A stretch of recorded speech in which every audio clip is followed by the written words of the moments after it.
We've decided to restructure the client relations department, Ruth. Today will be your last day. The words hung in the air of the sleek conference room like an unwelcome odor.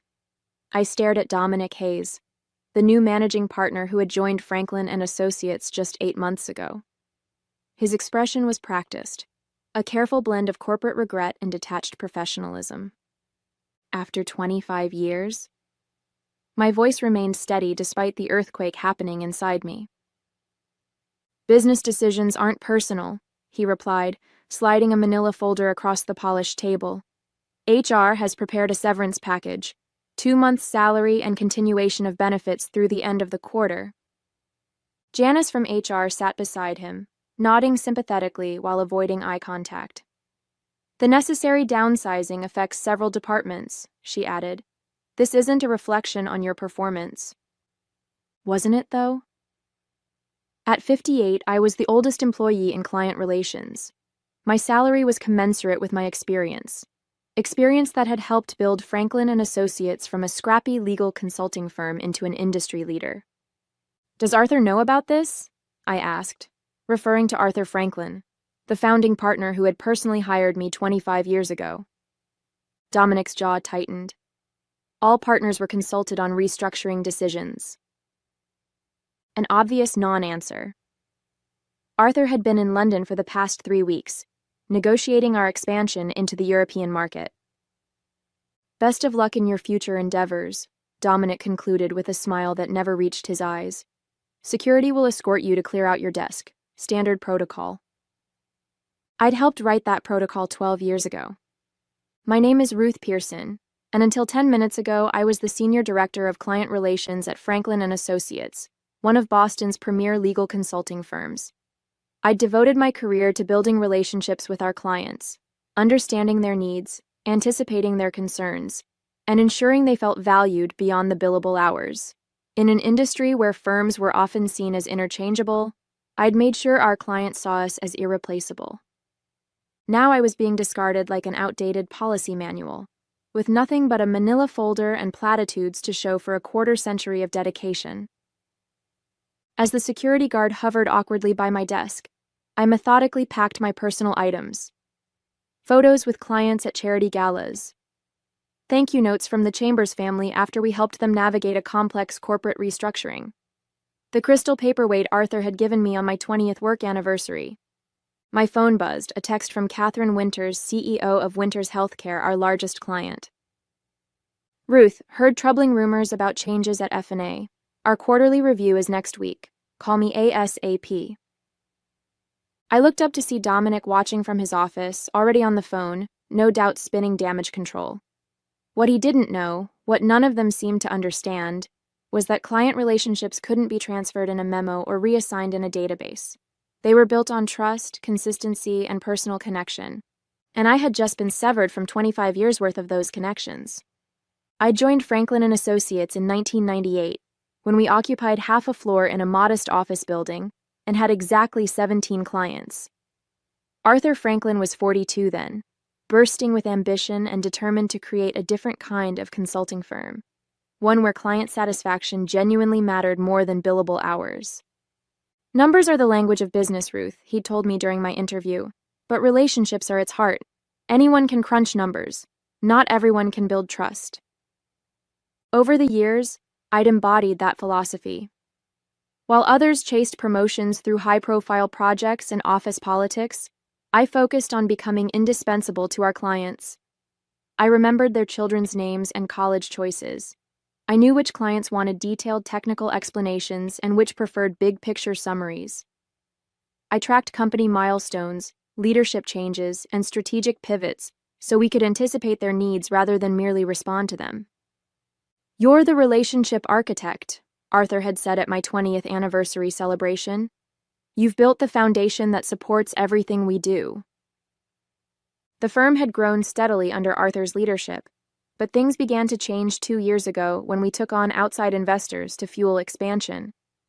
New partners joined the leadership team, bringing Harvard MBAs and strategic visions that increasingly prioritized efficiency metrics over client experience. Dominic Hayes, with his slick presentations and ruthless focus on the bottom line, had been the most aggressive of these additions. Since his arrival, employee turnover had increased by 40%. The unofficial motto had shifted from Arthur's clients first to Dominic's maximum value extraction. I'd voiced concerns during executive meetings, pointing out that our client retention rates were beginning to slip. We're sacrificing long-term stability for short-term gains, I'd argued. The market is changing, Ruth, Dominic had responded dismissively. We need to adapt or die. Some of our legacy processes are frankly outdated. I'd noticed my gradual exclusion from strategic discussions over the past 6 months. Meeting invitations stopped arriving. Email threads omitted my address. Younger team members were assigned to key client accounts as secondary contacts without my consultation. Still, I'd assumed my institutional knowledge and client relationships would protect me. After all, I managed relationships with clients who represented over 60% of our annual revenue. Catherine Winters alone brought in nearly $4 million yearly and had explicitly stated in her last contract renewal that she wanted me as her primary contact. Recently, though, I'd sensed something more ominous brewing. Last week, I'd overheard Dominic on the phone. The restructuring gives us an opportunity to trim the legacy fat. Their retirement plans would cost us millions in the long run. I should have seen it coming, but after 25 years, I'd made the mistake of thinking loyalty still counted for something. The humiliation of being escorted from the building like a security threat still burned 3 days later. I sat in my apartment surrounded by job search websites and unanswered texts from colleagues. My LinkedIn profile had exploded with views, nothing like a sudden termination to make you temporarily interesting. My landline rang, a rare occurrence these days. I almost let it go to voicemail until I recognized the number. Hello? Ruth, it's Arthur. His familiar British accent was tighter than usual. I just landed from London and heard the news. This wasn't authorized by me. A complicated wave of emotions crashed over me. Relief that Arthur hadn't approved my termination, anger that it had happened anyway, and a lingering sense of betrayal that he hadn't protected me despite our history. Well, it happened regardless, I replied, keeping my voice neutral. Dominic said all partners were consulted. I was deliberately sidelined, Arthur said, his frustration evident. They waited until I was overseas dealing with the EU regulatory issues. The executive committee pushed it through on an emergency approval basis, citing immediate necessity to improve quarterly projections before our investor meeting. 25 years, Arthur. I deserved better than a 10-minute meeting and a security escort. You deserved much better, he agreed. I want to make this right. What if I bring you back? We can call it a misunderstanding, a communication error. It's not that simple, I interrupted. Dominic made it crystal clear that I'm considered dispensable. Legacy fat was the term I heard him use. The silence on the other end told me Arthur understood the significance of what I was saying. In the corporate world, being undermined by leadership was a death sentence to effectiveness. There was no coming back from that, not really. I'm sorry, Ruth, truly. This company was built on the relationships you nurtured. And how are those relationships being maintained now that I'm gone? I asked. Another pause. Dominic assigned your accounts to the junior partners. Melissa Bennett is handling Winters' healthcare. I couldn't suppress a dry laugh. Catherine Winters had openly clashed with Melissa during a strategy session last year, finding her approach too aggressive and impersonal. Good luck with that. After hanging up, I stared at my phone as it began to light up with notifications. Clients were reaching out, not just Catherine, but Douglas from Archer Pharmaceuticals, Belinda from Summit Financial, the entire executive team at Westridge Manufacturing. Word was spreading about my departure. I hadn't reached out to any of them. I was too professional to badmouth my former employer, regardless of how they'd treated me. But clients talk to each other. They belong to the same industry groups, sit on the same boards, attend the same conferences. My doorbell rang. A courier handed me a thick envelope. Inside was a formal letter from Catherine Goldstein, the most sought-after headhunter in Boston's consulting world, along with a handwritten note. Heard what happened at F&A. Several firms would value your client portfolio. Dinner tomorrow? I set the letter down, thinking about Dominic's smug face as he'd terminated me. I wasn't going to sabotage Franklin and Associates. I didn't need to. They had already done that themselves. The next morning, my phone rang at 7:38 a.m. Catherine Winters, never one to waste time with pleasantries. "Tell me you're not actually gone," she demanded without preamble. "I'm afraid I am," I replied, pouring my coffee. "Restructuring, they called it." "Bullshit," Catherine snapped. "I've worked exclusively with you for 12 years. Melissa Bennett emailed me yesterday introducing herself as my new relationship manager. That girl tried to explain my own business model to me last year." I chose my words carefully. Franklin and Associates is making strategic changes. I'm sure they believe they're acting in the best interest of their clients. "Don't give me the corporate line, Ruth. We've known each other too long." Catherine paused. "Where are you going next?" "I haven't decided yet." "Well, decide quickly. Our contract with F&A is up for renewal in 60 days. I'd prefer to follow you." This was the moment I should have said something reassuring about Franklin and Associates, about the quality of their work remaining consistent despite personnel changes. That's what professionalism dictated. Instead, I said, "I appreciate your confidence, Catherine. Let me explore my options and get back to you." By noon, I'd received similar calls from 5 other major clients. By dinner time, that number had risen to 11. I hadn't solicited any of them. I hadn't needed to. Catherine Goldstein met me at an upscale restaurant in Back Bay, her sharp eyes assessing me over reading glasses. "You're the talk of the industry right now," she said after ordering. "Dominic Hayes made a catastrophic mistake." "Perhaps," I said noncommittally. She laughed. "Always diplomatic.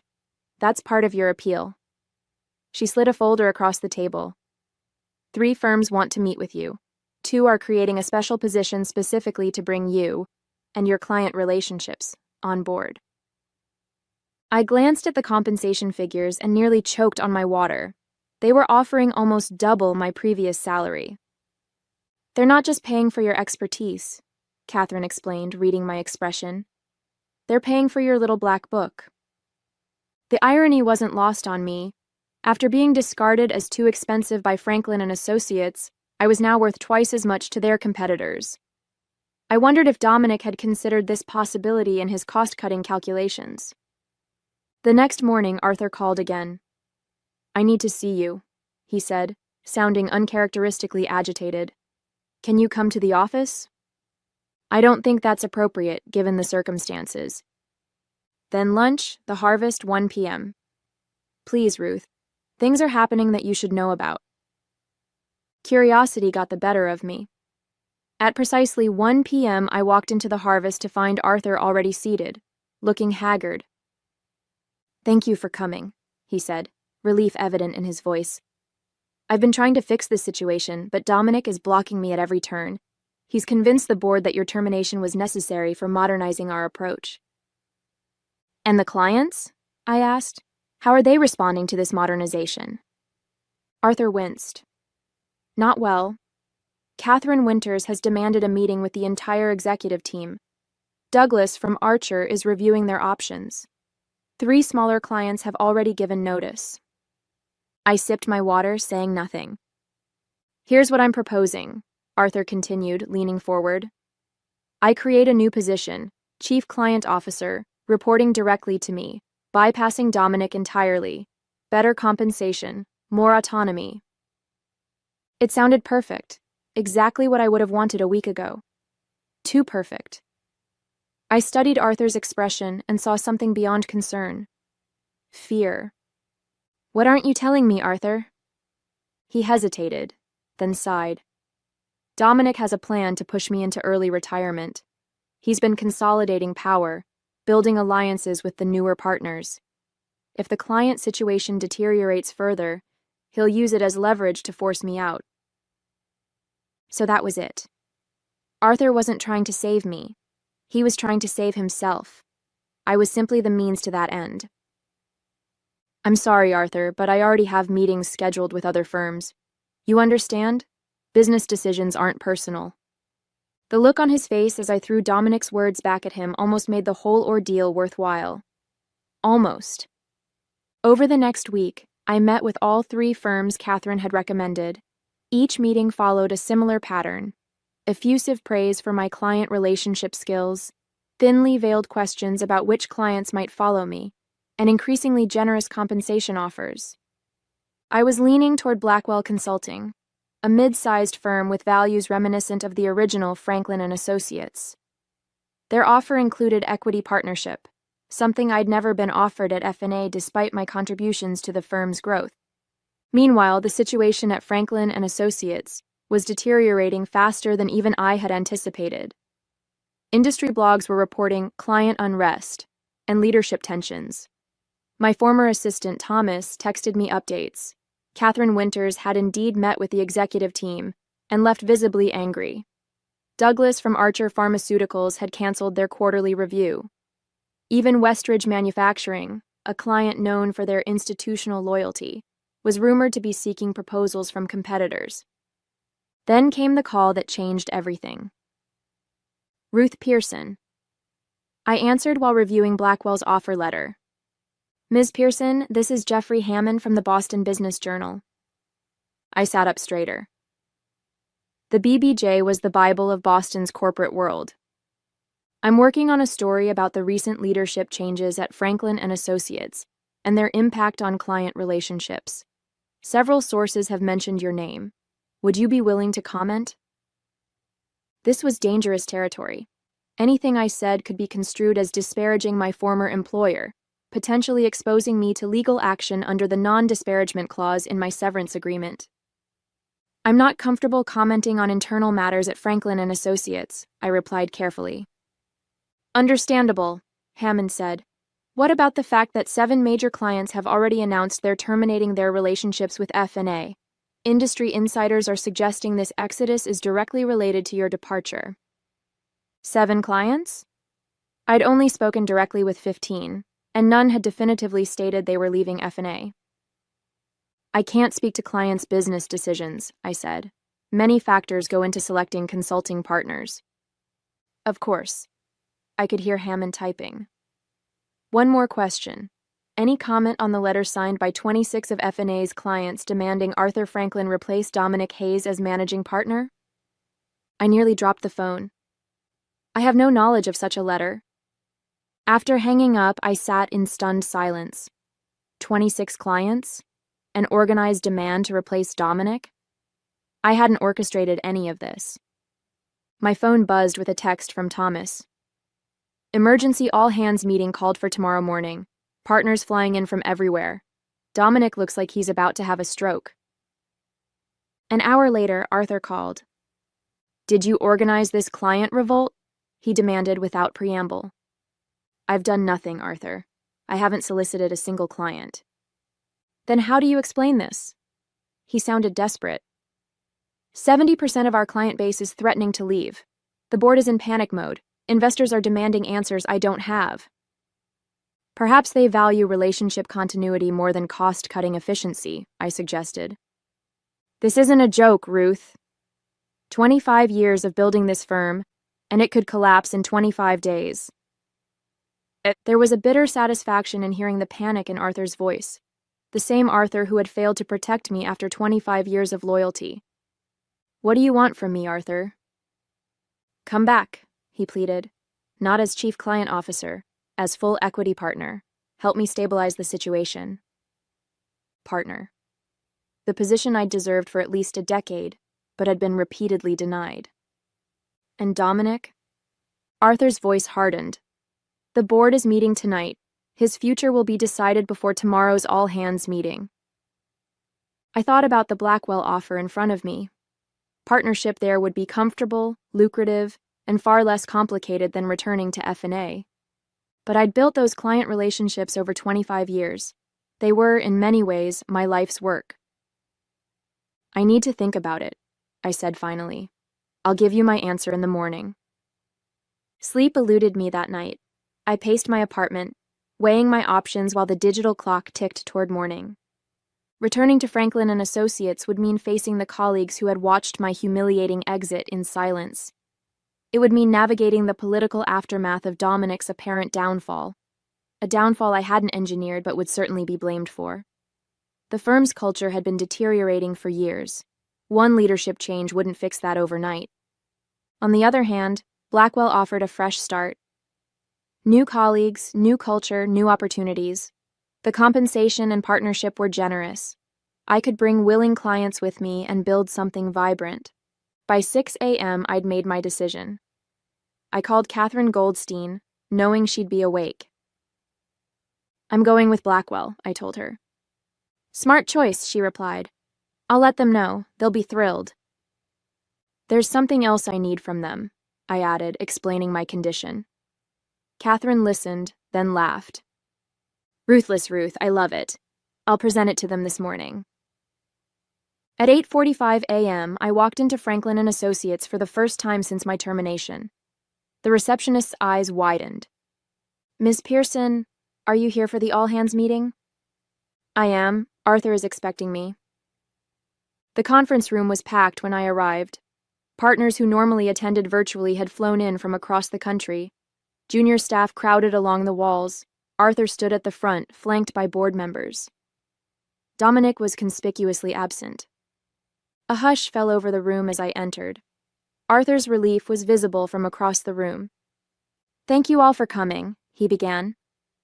"As you know, we're facing unprecedented client concerns following recent staffing decisions." His eyes flickered to me. "I'm pleased to announce that Ruth Pearson has agreed to return to Franklin and Associates as a full equity partner, leading our newly formed client relations division." Murmurs spread through the crowd. Arthur raised his hand for silence. "Additionally, the board has unanimously voted to remove Dominic Hayes as managing partner, effective immediately. His approach was ultimately deemed inconsistent with our firm's values and client commitment." The atmosphere in the room was electric, shock, relief, and uncertainty mingling almost visibly in the air. "Ruth, would you like to say a few words?" Arthur gestured me forward. As I took my place at the front of the room, I saw Thomas give me a subtle thumbs up from the back wall. I surveyed the faces before me, some hopeful, some wary, all attentive. "Thank you, Arthur. I appreciate the offer to return as partner," I began. "However, I must clarify something important. I'm not coming back to Franklin and Associates." Arthur's face froze in confusion. Several board members exchanged alarmed glances. Instead, I continued calmly, "I'm pleased to announce that I've accepted a partnership position at Blackwell Consulting, which has just completed acquisition negotiations with Horizon Capital to purchase a controlling interest in Franklin and Associates." The room erupted in shocked exclamations. Arthur looked as though he'd been struck. "The transition will begin next week," I continued once the noise subsided. "Blackwell has assured me they value the institutional knowledge and client relationships built here. There are no plans for mass layoffs or restructuring, unless, of course, they're deemed necessary for efficiency." Arthur stepped forward. "Ruth, what have you done?" "I haven't done anything, Arthur. Blackwell has been seeking to expand their Boston presence for years. Horizon Capital, as majority shareholder in F&A, was happy to consider their offer, especially given recent client instability. It's just business after all, nothing personal." As the implications sank in, I saw the dawning realization in Arthur's eyes. He had failed to protect me when it mattered. He had allowed loyalty to be sacrificed for short-term gains. Now, facing his own obsolescence, he understood the true cost of those decisions. The meeting dissolved into chaos as I walked out, head high. My phone buzzed with a text from Catherine Winters. "Just heard the news. Dinner tonight to discuss Winters Healthcare's future with Blackwell Franklin?" I smiled as I stepped into the elevator. I hadn't sought revenge, but justice had found its way to me nonetheless. The Boston Business Journal broke the story the next morning. Consulting shakeup. Blackwell acquires Franklin and Associates after client exodus. The article detailed how the departure of a key senior executive had triggered an unprecedented client revolt, destabilizing the firm enough to make the acquisition possible. My name appeared only once, buried in the 15th paragraph. Ruth Pearson, former Senior Director of Client Relations, has accepted a partnership at Blackwell and will oversee the integration of Franklin & Associates client portfolios. It was a clinical description of what was, in reality, a seismic power shift. Within 3 weeks, I had gone from terminated employee to the person controlling the fate of the very firm that had discarded me.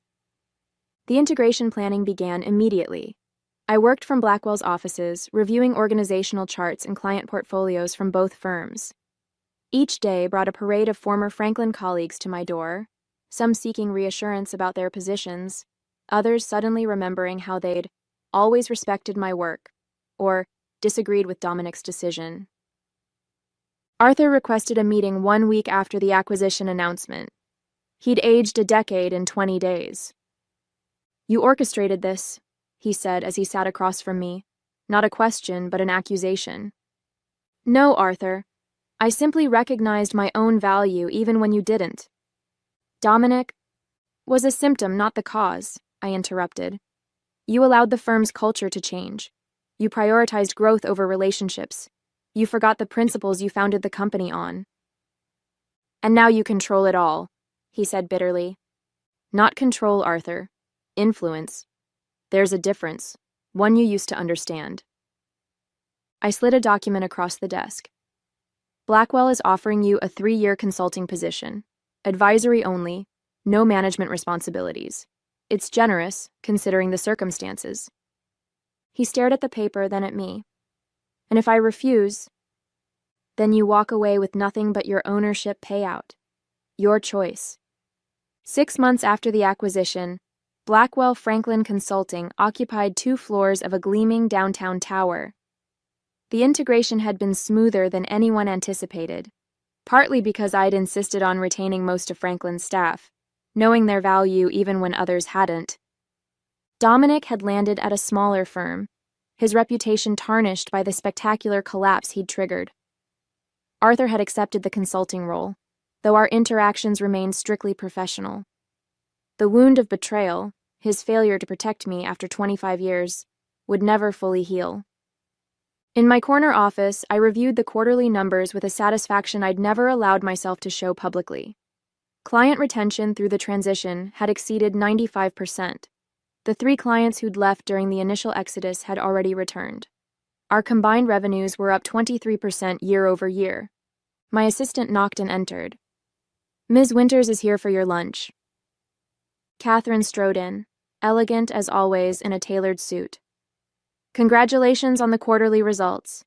The industry is still talking about the most elegant corporate takeover they've seen in decades."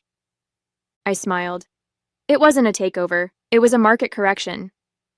"Call it what you want," Catherine laughed. "You proved what I've always known. In professional services, the relationships are the real asset. Everything else is just infrastructure." As we headed to lunch, I reflected on the journey of the past 6 months. I hadn't sought revenge when Franklin & Associates terminated me. I hadn't needed to. The firm had failed to recognize that their true value wasn't in their systems or strategies or even their brand.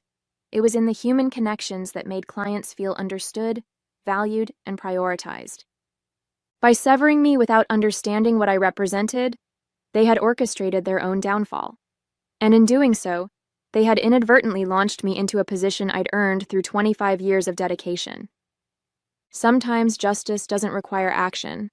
Sometimes it simply requires patience and the quiet confidence of knowing your own worth.